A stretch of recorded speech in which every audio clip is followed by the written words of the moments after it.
We made it work. Huh? Yes. We made it work. Yeah, my connection maybe wasn't so good or something. I'm not sure. But I think it was a little bit delayed. It's cool. Okay. Cool. Well, it's good to see you. Good morning. Good morning. Good morning, everybody. So I'm going to give a brief bio about Amy here. And then if you'd like to add more, Amy, then you definitely have the space. So Amy Clover is a writer, a coach, a teacher, and the force behind Strong Inside Out. And if you ever want motivation, hop on her Instagram page. It's really awesome. You have the most amazing inspirational quotes and pictures. I really love it. Thank you. And my email got cut off, but she focuses on individual health, mind, body, and spirit without scales or judgments. She believes that living up to some shaming health standard. Oh, you know what? I bet my email just got cut off. I apologize. But really, that's cool. You believe about feeling good in your body. And do you want to expand upon that? Sure. Yes. Thank you. I apologize. I love you. No, and I said that to you later. It was my fault, not yours. Okay. So, basically what I believe in is that health is not about living up to some metric-based shaming health standard. It's about really feeling good in your body right now. It's about, you hear it all the time. It's a journey. It's not the result, but it's true. It's so super true that it's really not about what you're going to achieve down the line. You will achieve things, of course, but it's more about making sure that you enjoy it every single day, or most days. Let's not be perfect about it. I've totally been there where I've been trying to pursue some goal, whether it was in college. I actually weighed more and I was drinking lots of beer, doing the things college kids do. And, I had a goal to lose weight and get healthier and feel better. And I made myself suffer each day because I was reading this book and I thought okay, this is what I should do. And I felt awful each day in pursuit of this end goal. And it actually totally backfired. Same thing happened to me, dude. I'm right there with you. I followed this diet book and I was like, am I supposed to feel like I'm going to faint every day? Is this normal? Exactly. And so then it just, So really, I love this message because when we tune into our bodies, we live from a place of, essentially fueling ourselves and replenishing ourselves. And, whether doing, for me, I used to force myself to run because I thought I'd burn more calories. And, physics is just against me. I have these crazy long lever arms and running doesn't feel good in my body. And I finally let that go a few years ago and I walk with the dogs and I crave my walks each day and they're so replenishing. So doing things like switching from I should run to, I really enjoy walking, for example. Yeah, that's the whole thing. Is it's not about shoulding yourself into health. You're not going to should yourself into health. You're not going to shame yourself into health. What's really going to work is when you connect into your body and listen to her or him, and allow your body to tell you what he or she wants. Exactly. I love it. So if you can relate below, share your stories, comment below. We'd love to hear it. It's when we can join together as a community, I think we keep raising all our vibrations and energy. But Amy, tell me, what's your area of expertise? What do you really specialize in? I help people who come back from extremes, basically, is the easiest way to put it. So I am a performance health recovery coach. And what that means is performance health is kind of like this, it's that shaming metric-based health stuff that you've heard of, you need to look this certain way, you can't eat these certain things, you have to be this, you have to be able to lift this amount, or you need to be able to be this fast. And that's all performance health stuff. I help people recover from that and come back to actual balance, which is what I call true health. So I help people come back from overtraining, shaming themselves, eating disorders even, because I have my own personal experience with eating disorders. And I also help people who don't know where to start, who are like, I'm so overwhelmed. I just can't even get out of bed, like get out of bed to do a movement or anything like that. Or I don't know, like there's so much diet advice out there. I don't know where to start with that.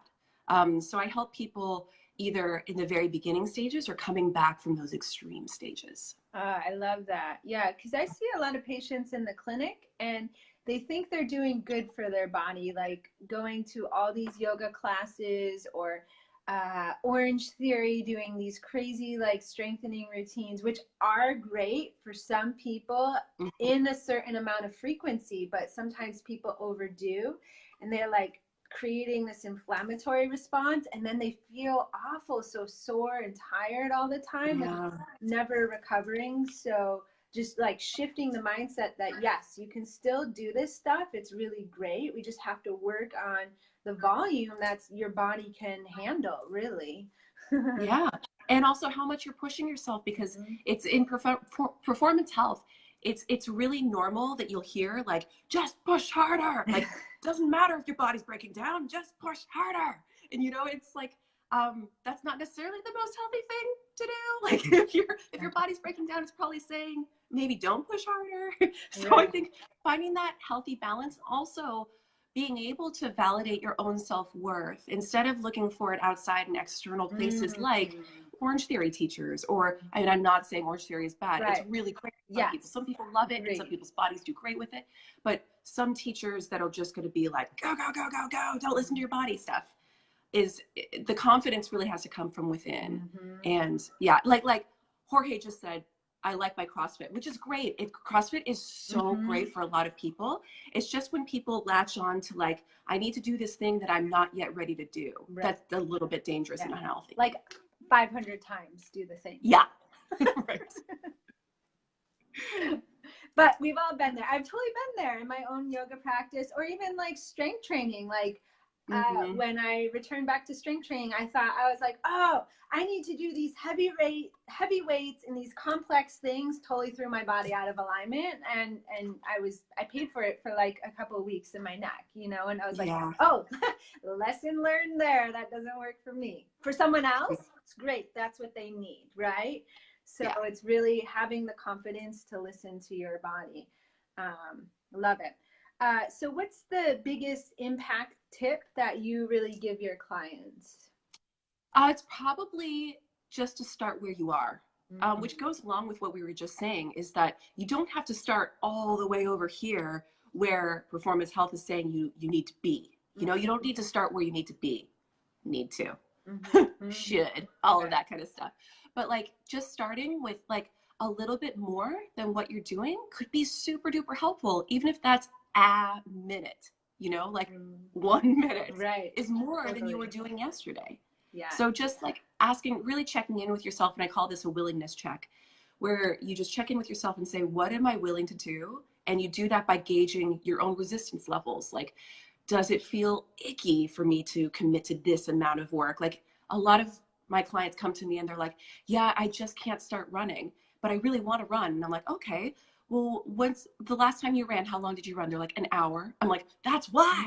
You can't just start with an hour. That's going to feel so grueling and probably hurt you. And just like, so just starting with like 10 minutes of a walk/run, you know, because so many of us are perfectionists, and our society really breeds perfectionists. And we have this perfectionistic expectation that needs to be all or nothing. And there's this whole beautiful, amazing, gray or silver glittery space in between that we can inhabit and really feel good in, you know? I totally believe that. That's exactly why I just released the journal. It's available on Amazon now. Woo! Yay, congrats! Thanks. I'll put the link below.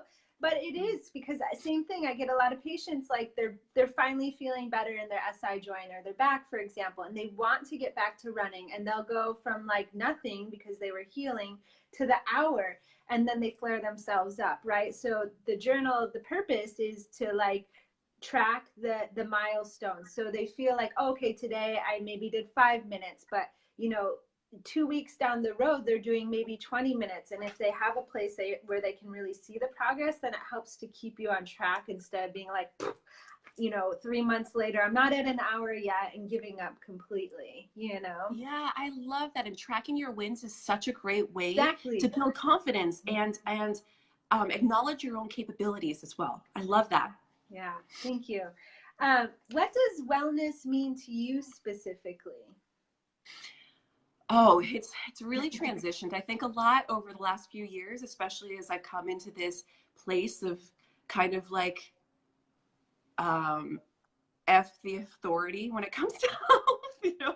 Like I was Yeah, a punk rock kid and I like to bring that into where I am I now. love it. It's like that's kind of what like performance health recovery is all about. It's just like rejecting what society says we need to do to be like healthy and stuff like that. But I think wellness is really taking a stand for what's best for you, not what's best for everyone and what not what looks the best, but really what feels the best and what's going to make you feel the most alive. I think that's what wellness really means to me. Yeah, I love it. I agree with that. Yeah. And it's funny, Sean, my husband, he plays in a punk rock band, so we're still going Yeah. strong over here. Awesome. That's so great. Yeah, you'll have to come check it out sometime, you and your husband. I would love to. Okay, very good. Um, and how do you incorporate all these philosophies into your business model? Oh my gosh, that's such a good question. And it's a really important thing that I practice what I preach for me too. So I have to set a lot of boundaries, and boundaries are a big thing that I help my clients with. Setting loving boundaries, as I like to call them, to make sure that we're not going to those extremes, that we stay in that beautiful, silvery, glittery middle space of, you know, stable and stable endurance, basically. So in my business, because I am a recovering hustle addict and I really like to push, push, push and make things happen and that kind of stuff. And a mentor of mine actually had me do a hustle cleanse for a while. It was the best thing I probably did for my business. I love it. But what I have to do now is I have to say, you know, Amy, you have to be done with work by this time. Like you can only do this amount of hours per day. If you're going over that, danger zone. Right. And then I need to make sure, because I've recovered from an eating disorder, I have to make sure I eat a certain amount of times a day. And I need to make sure I do movement, but I need to make sure that I don't do too much movement for me is my problem. Yeah.